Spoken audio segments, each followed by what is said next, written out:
Atenção! Começa agora uma teleaula de Biologia do Ensino Médio. Você vai assistir a teleaula de número 30. Bons estudos!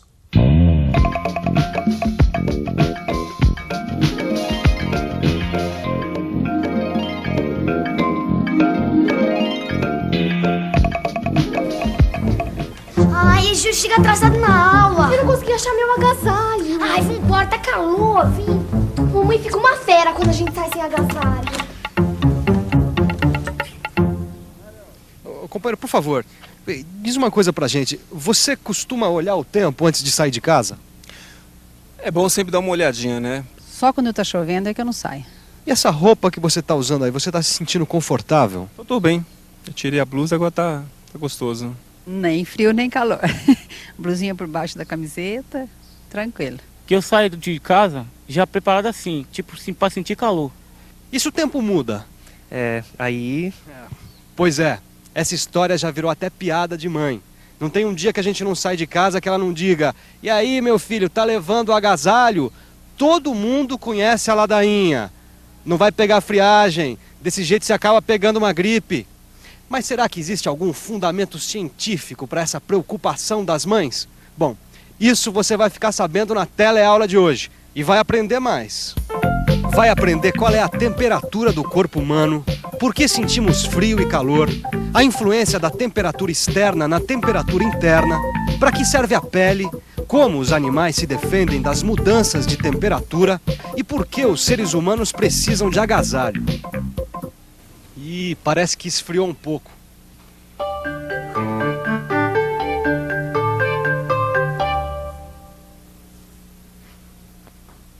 (36 graus). 36 graus é a temperatura constante do nosso corpo, a temperatura interna. Já a temperatura externa do meio que está ao nosso redor pode variar muito. A temperatura do meu gabinete, por exemplo, hoje é de 28 graus. Não está muito abaixo da minha temperatura interna. Eu estou me sentindo bem. Se a temperatura externa estivesse muito abaixo da interna, eu sentiria frio. Meu corpo começaria a perder calor. E os músculos entrariam em ação para repor o calor perdido. O meu corpo poderia se contrair e tremer. Mas nós podemos usar algumas estratégias para aumentar a produção de calor, repondo o que foi perdido. Que frio. Esse ônibus não vem. Tá vendo? Você não me deixou trazer meu agasalho, agora eu tô morrendo de frio. Ai, mas quando a gente saiu tava calor. Ai, já sei. Vamos pra casa correndo, que assim a gente se esquenta. Tá, e se eu ganhar, você vai ter que dividir essas balas comigo. Tá. Em muitos casos, o exercício ou a atividade muscular parecem ser formas eficientes de combater o frio.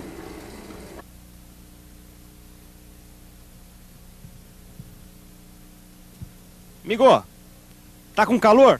Estou, demais. Você tá suado? Estou. Seu rosto e seu pescoço estão quentes? Está, muito.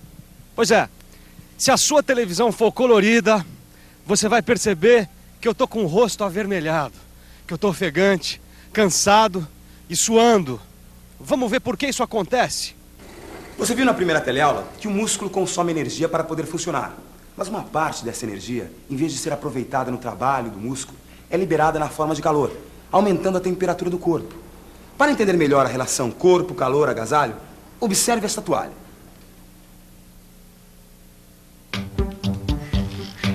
Flávia, se a gente mexendo os músculos, eles liberam calor. Pra que a gente usa agasalho? Acho que é porque o agasalho é quente. E o corpo absorve o calor dele. Será? Ou será que o agasalho faz secar o suor e não deixar o corpo esfriar? Ou então, o agasalho fica assim, como uma barreira entre o corpo da gente e o frio. Você prestou atenção nas dúvidas desses dois?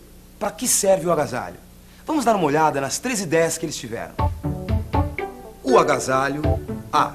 Produz mais calor que será absorvido pelo corpo. B. Absorve o suor para evitar a perda de calor pela evaporação. E C. Funciona como um isolante que diminui a perda de calor. A terceira alternativa é a correta. Veja por quê. Exemplo: um invólucro de papel da bala evita o contato entre a bala e o meio. A pele é um invólucro do nosso corpo Ela funciona como um isolante, evitando o contato entre a parte interna do corpo e o meio. A pele envolve e isola o nosso corpo, assim como o papel de uma bala.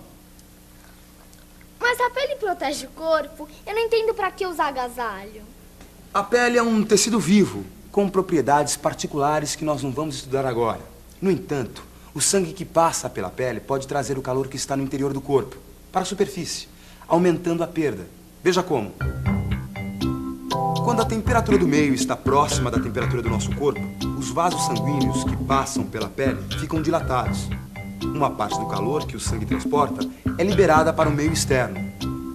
Um exemplo da dilatação dos vasos sanguíneos você já viu no rosto do nosso repórter. Ficou bem mais corado. Foi consequência da produção de calor pelo músculo durante a corrida. Para que a pele aumente o seu poder isolante quando a temperatura cai, os vasos que passam por ela se contraem. Essa contração se chama vasoconstrição. Os vasos sanguíneos de Flávia e Dudu, no ponto de ônibus, se contraíram, diminuindo assim o contato entre o interior e o exterior do corpo. Mas, apesar da pele ser um isolante eficiente, quando a temperatura cai muito, ela não consegue evitar totalmente a perda de calor. O agasalho ajuda a pele, aumentando o isolamento entre o corpo e o meio externo. Dudu, o agasalho, ele funciona como essa garrafa térmica. Mantém o chocolate quente por muito tempo porque isola o chocolate do meio.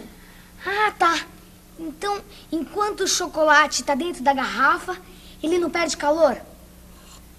Ai, não perde calor mesmo. Queimei minha boca. Quando a temperatura do meio é muito mais baixa do que a temperatura do corpo, evitamos a perda de calor, aumentando a camada isolante, com o uso do agasalho. Flávia, o bicho não usa agasalho, né? Então como é que eles não sentem frio? Bom, para esses bichos aqui é fácil. O lobo-guará e a onça têm pelos, a galinha tem penas. Pelo e pena fazem o mesmo efeito que o agasalho, como um cobertor natural. E a foca, como é que ela se protege? E olha que ela precisa de muito mais proteção contra o frio do que o lobo-guará, a onça e a galinha. E afinal, ela vive nas regiões polares, onde faz um frio danado. Cadê o cobertor natural? O cobertor natural da foca está debaixo da pele. É uma camada de gordura. Por causa dessa camada de gordura é que a foca sobrevive em regiões geladas. A nossa camada de pelo e de gordura não consegue nos proteger do frio. É por isso que nós usamos roupas, isto é, proteções artificiais. Agora, todos esses animais aqui, eles conseguem manter constante a temperatura do corpo, mesmo que a temperatura externa varie. Eles pertencem a um grupo que nós chamamos de homeotérmicos, ou então animais de sangue quente. Nós, os seres humanos, fazemos parte do grupo dos homeotérmicos.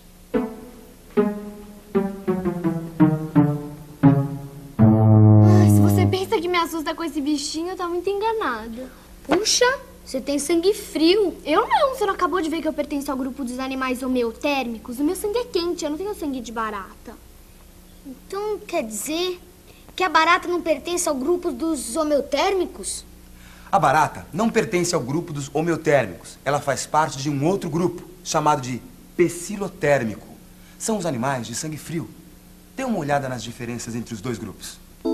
Os homeotérmicos têm a temperatura do corpo constante e não dependem tanto da temperatura ambiente. Os pecilotérmicos têm a temperatura do corpo variável e dependem mais da temperatura ambiente. Os homeotérmicos mantêm o funcionamento e as atividades do corpo constantes. Nos pecilotérmicos, o funcionamento e as atividades do corpo variam de acordo com a temperatura ambiente. Peraí, deixa eu ver se eu entendi direito. Os animais pecilotérmicos, como as baratas, os peixes, os sapos, eles mudam a temperatura de dentro do corpo quando a temperatura de fora muda. Então quer dizer que quando faz frio, eles têm menos atividade. E quando faz calor, eles ficam mais ativos. É por isso que no calor aparece mais barata dentro das casas.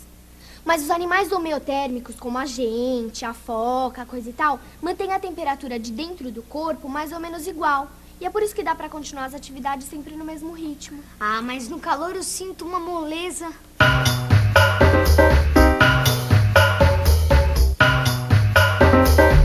Dia de calor na cidade. 35 graus Celsius.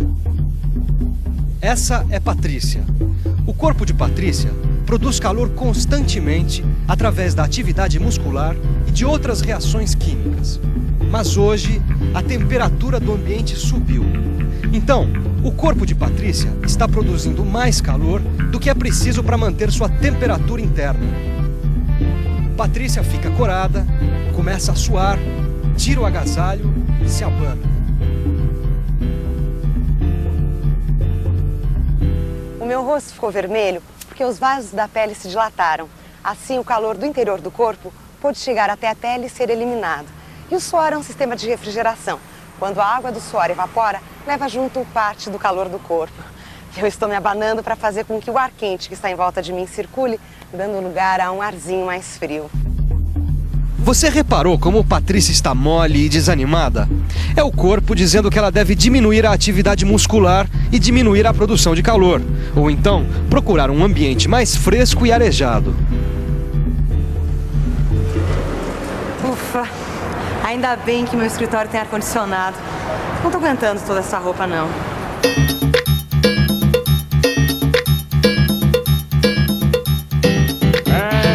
Sabia que nem sempre tirar a roupa é bom para evitar o calor? Quando você estiver exposto ao sol, por exemplo, o melhor é usar roupas compridas, claras e soltas. Assim você evita a incidência direta dos raios solares e permite a circulação do ar e a transpiração.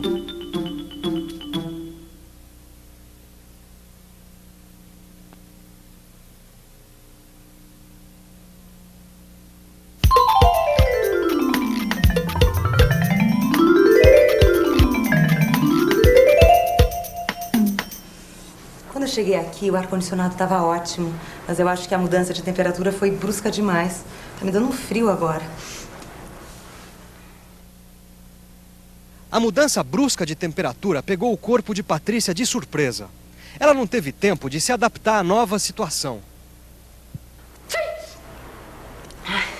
Será que eu vou ficar resfriada? Você viu como o organismo trabalha para manter a nossa temperatura interna constante. Agora, quando a temperatura externa se altera, o corpo toma uma série de providências para manter o equilíbrio. Só que quando a alteração é muito brusca e não dá para se proteger, o corpo demora a se adaptar.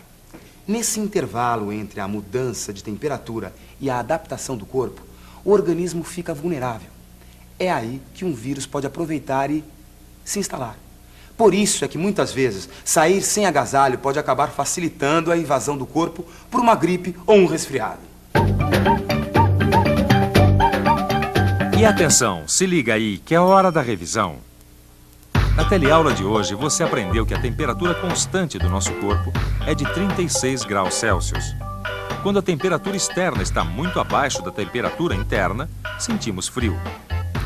O movimento dos músculos libera energia e calor. A pele funciona como um isolante entre o interior do nosso corpo e o meio ambiente.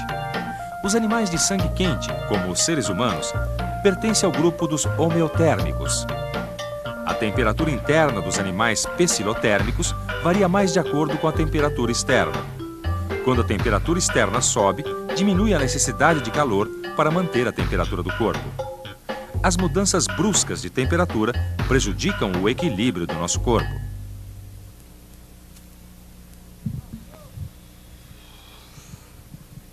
As sensações de frio e calor são as formas que o nosso corpo arrumou para dizer pra gente se a gente precisa vestir ou tirar o agasalho. Fique atento a essas mensagens. O equilíbrio do corpo significa saúde. Até a próxima teleaula.